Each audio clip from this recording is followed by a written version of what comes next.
मध्य प्रदेश में खुद चुनाव हार कर भाजपा को जिता गए अखिलेश। भाजपा का जो प्लान गुजरात में चला वही मध्य प्रदेश में प्रचंड जीत के साथ दोहराया। गुजरात लॉबी ने गुजरात में बनाया था आपको मोहरा, मध्य प्रदेश में बनाया सपा को अपना मोहरा। देश में हुए 5 राज्यों के विधानसभा चुनाव के परिणाम बिल्कुल चौंकाने वाले आए। मध्य प्रदेश और राजस्थान, छत्तीसगढ़ के विधानसभा चुनाव में एग्जिट पोल के हिसाब से नतीजे बिल्कुल विपरीत आए। जी हां, आपको बता दें कि मध्य प्रदेश में राजनीतिक पंडितों का ये मानना था कि कांग्रेस पार्टी सरकार बना सकती है, नहीं तो भारतीय जनता पार्टी और कांग्रेस में कड़ी टक्कर होगी। लेकिन मध्य प्रदेश में जो नतीजा आया है बिल्कुल इसके विपरीत रहा और मध्य प्रदेश की 230 विधानसभा सीट में से 165 सीटों पर भारतीय जनता पार्टी ने अपना परचम लहराया और प्रचंड जीत के साथ बहुमत हासिल किया। वहीं कांग्रेस पार्टी ने अपना 2018 वाला प्रदर्शन भी नहीं दोहरा पाई और इस बार 65 सीटों पर ही सिमट कर रह गई। आखिर क्या कारण रहा कि कांग्रेस अपना 2018 वाला प्रदर्शन भी नहीं दोहरा पाई, जबकि 2018 के विधानसभा चुनाव में कांग्रेस को 114 सीट मिली थी। दरअसल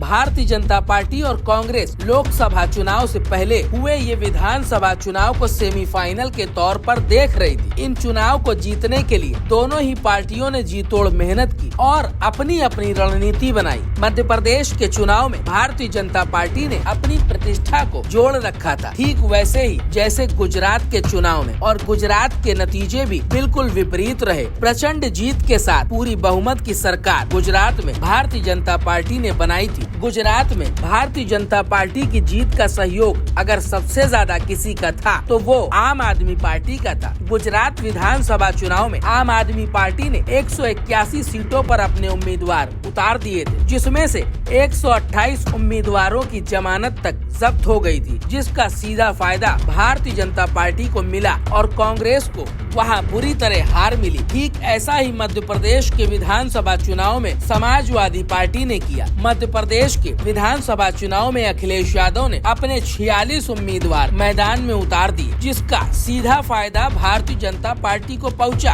आप इसे ऐसे भी समझ सकते हैं, मध्य प्रदेश की कुछ सीटें ऐसी हैं जहां पर कांग्रेस के उम्मीदवार जितने वोटों से हारे हैं उससे कहीं ज्यादा वोट समाजवादी पार्टी के उम्मीदवार को मिले हैं। मध्य प्रदेश की निवाड़ी विधानसभा सीट पर भारतीय जनता पार्टी ने कांग्रेस को 17,157 वोटों से हराया, जबकि समाजवादी पार्टी के उम्मीदवार को 32,670 वोट मिले। ऐसा ही दूसरी सीट चंदला विधानसभा पर रहा। यहाँ भारतीय जनता पार्टी ने कांग्रेस को 15,491 वोटों से हराया और यहाँ भी समाजवादी पार्टी को 24,977 वोट मिले। इसी प्रकार राजनगर विधानसभा सीट में भारतीय जनता पार्टी ने कांग्रेस को 5,867 वोटों से हराया। यहाँ भी साइकिल को 6,335 वोट मिले। ऐसी तमाम सीट है जहाँ पर समाजवादी पार्टी ने कांग्रेस का नुकसान किया। ये उदाहरण तो समझाने के लिए समाजवादी पार्टी मध्य प्रदेश में भले ही एक सीट न जीत पाई हो, लेकिन भारतीय जनता पार्टी को फायदा पहुँचाकर कांग्रेस को हरवा जरूर दिया। ठीक वैसे ही जैसे गुजरात में आम आदमी पार्टी ने भारतीय जनता पार्टी को फायदा पहुंचाया था। बहरहाल अब जो भी हो, भारतीय जनता पार्टी ने गुजरात के जैसे ही मध्य प्रदेश में भी एक बार प्रचंड जीत दर्ज करी है और गुजरात के बाद अब भारतीय जनता पार्टी का दूसरा घर मध्य प्रदेश बन गया है। Bureau report, the Inquilab express.